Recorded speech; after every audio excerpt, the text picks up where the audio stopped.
Welcome everyone to another edition of a St. Patrick's Day edition of the Drunk Agile. You can't tell, but I actually do have green on right now. So yeah, we'll believe you. Yeah, for sure. With us as always, the star of the show, panting because there might be some air conditioning issues at the Singh household. But Nisha, thank you for being here. She's like, I wish I was somewhere else. She's got the cooling fan on her, but obviously with her fur coat, that's not enough. Yeah, poor thing. Along with Nisha is the person that she bosses around, and his name is Prateek Singh. And my name's Daniel Vacanti. Thanks so much for being with us this special edition. Prateek, what are you drinking? Oh, yeah. So since it's a special edition, it's St. Patrick's Day. Had to have a pint of Guinness.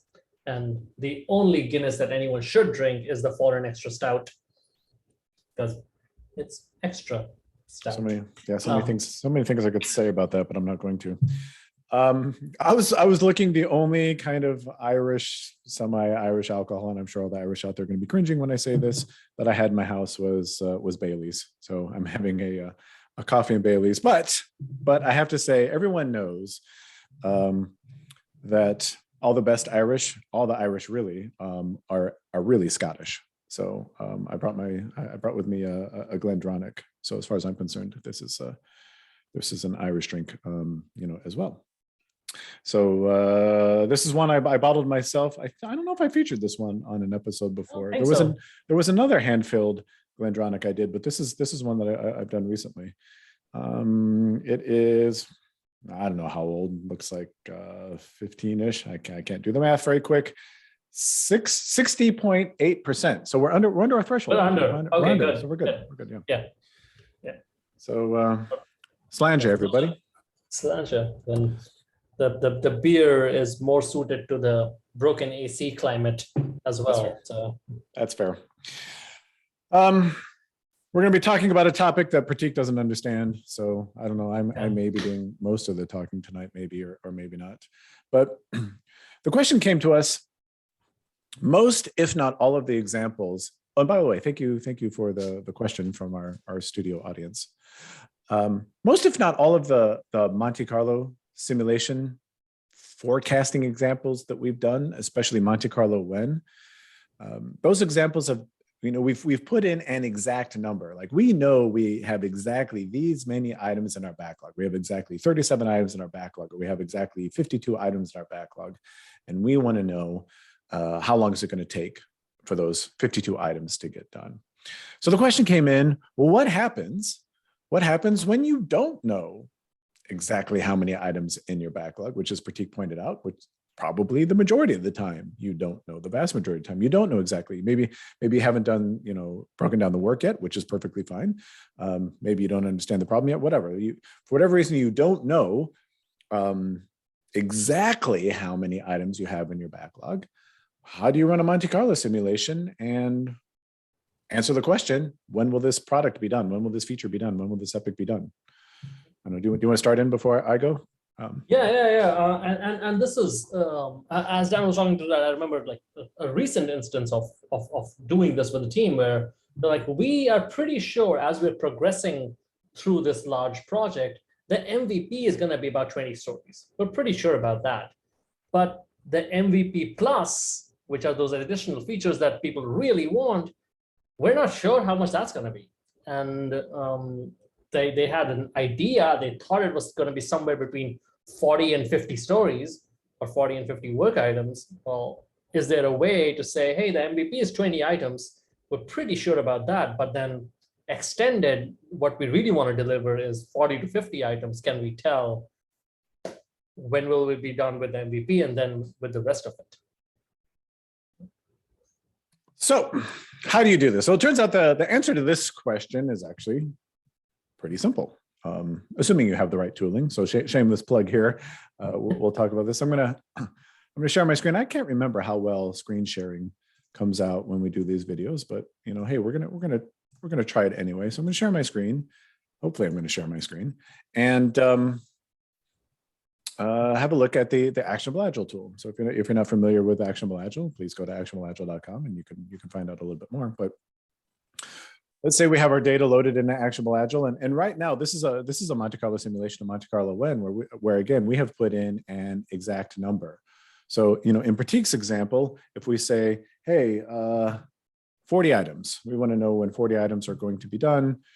We can run a Monte Carlo simulation, and you can see earlier videos on this, I think, where we explain exactly what Monte Carlo simulation is, how to read the results.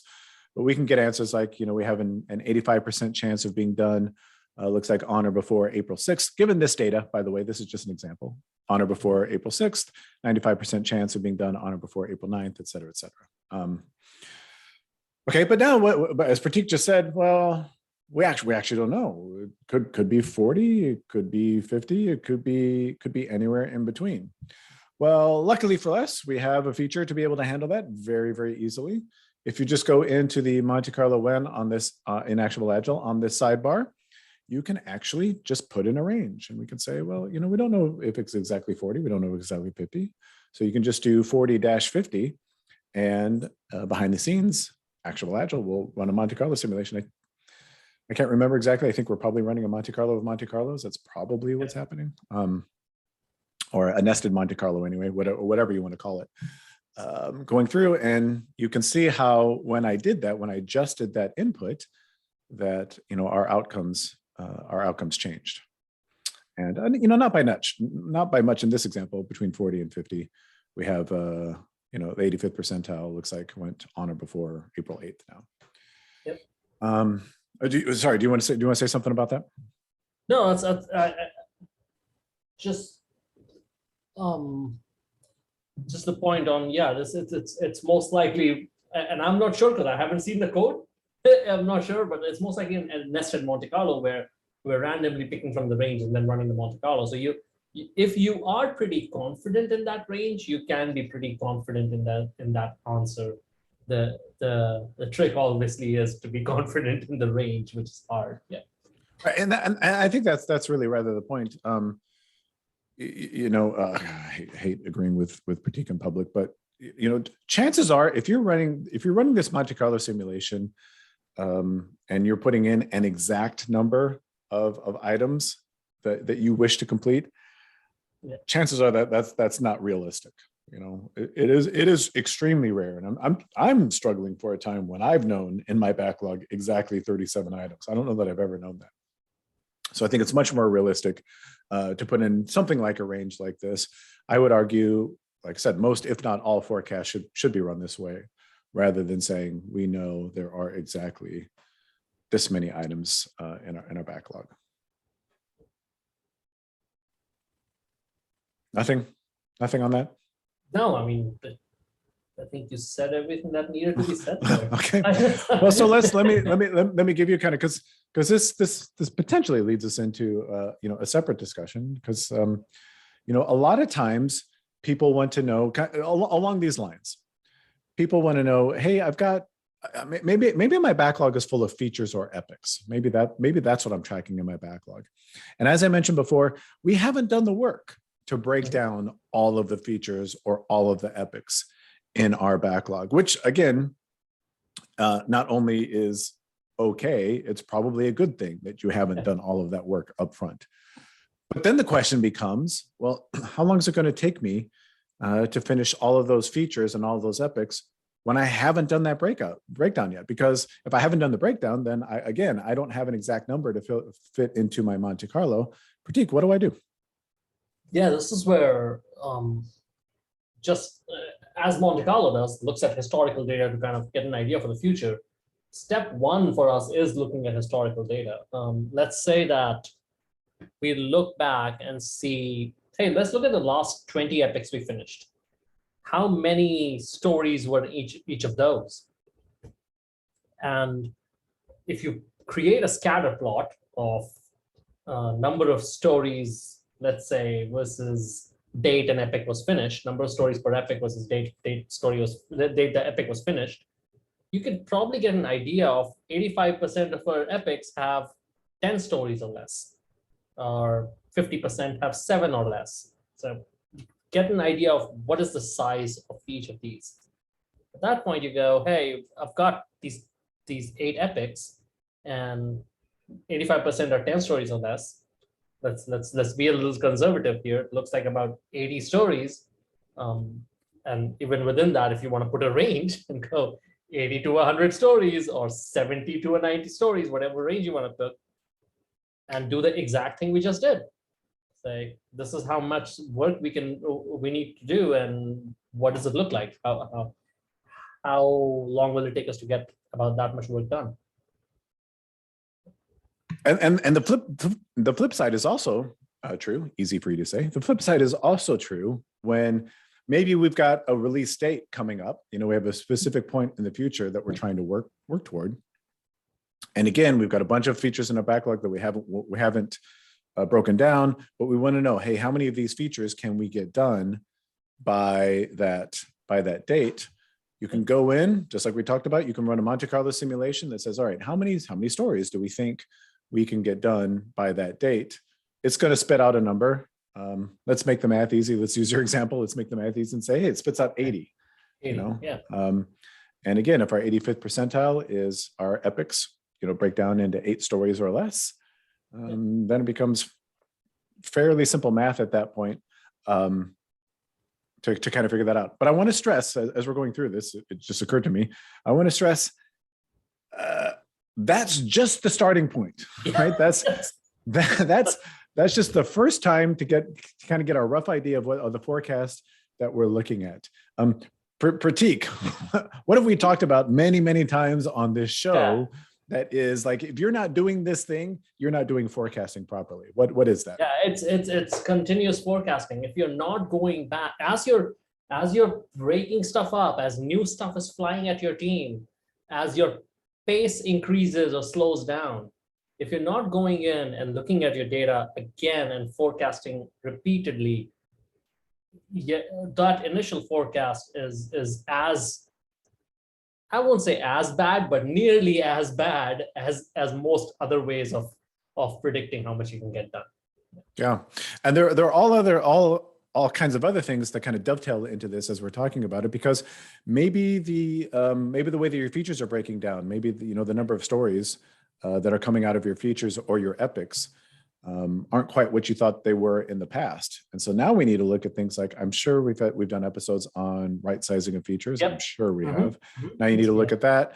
Now you need to look at, Prateek and I always talk about the point of breaking down features or story splitting or all of that. It's not to discover the work you need to do. It's to discover the work that you don't need to do. So, even if those numbers are coming out not quite what you expected, chances are, I would argue, chances are maybe you're throwing a whole bunch of work in there that maybe doesn't need to get done, or at least ask the question, how much of this stuff really needs to be done. Yeah, and the more number of features you end up forecasting that you're going to get done by a date, essentially the more assumptions you're making that if you start naming the features, the more assumptions you're making that you're going to do things in that order for that long and nothing new is going to come in and things won't grow, as you mentioned. That's why we need to reforecast, because new things are going to come in and existing things are going to grow. So I think this is a fairly straightforward topic for us. Because I think we keep referring back to other episodes. We should probably just say that maybe pretty soon all our episodes are going to be episode 6 and then episode 17 and then episode 20. Probably just go episode 6 minutes number this and this. And listing that out as it. Because we never have anything. We never come up with anything new. We have obviously never have anything new to say. It's all been said before. But if you want us to say new things, ask us questions. Ask us questions. So just to recap this topic, it's not only is it okay for you not to know exactly how many items in your backlog to do forecasting. Not only is that okay, it's probably normal. It's probably typical that you don't know. So forecasting, using a Monte Carlo simulation by putting in a range, is a way to do it. Probably the way that I would suggest most of the time. So if you don't know exactly how many items in a backlog, forecast using a range. And then that helps us out. Prateek, how does that help us out with features and epics and things like that? Yeah, and at that point, once you know, once you have an idea of how long it will take you to get a certain range done, you can say 85% of our epics take X number of stories or less. You have the numerator, that's your denominator, tells you about how many epics you can get done. Remember, round down whenever you can. Yeah. Yeah. And then, like I said, your work is not done. Just because you've done some forecasting up front, your work, that's not the only forecast that you do. That's not the only plan you put together. You better be updating that, as you get more information, as we talk about with continuous forecasting. So that's it. I don't know. Do you have anything else to say? I mean, I think that's it. All good. That's my Guinness. I go for a second right after this. Peace. Peace. I have my certificate from the Guinness people to say that I know how to pour a perfect Guinness. Great. Yeah. That was necessary. I'm certified. So you are certifiable. That is for sure. So for Nisha in the background, she's crawling closer and closer to the door. Please get me out of here. So for Nisha, for Prateek Singh, my name is Daniel Vacanti. I want to say thank you so much for watching tonight. Happy St. Patrick's Day, everybody. And we will see you in the next episode. Good night, everybody.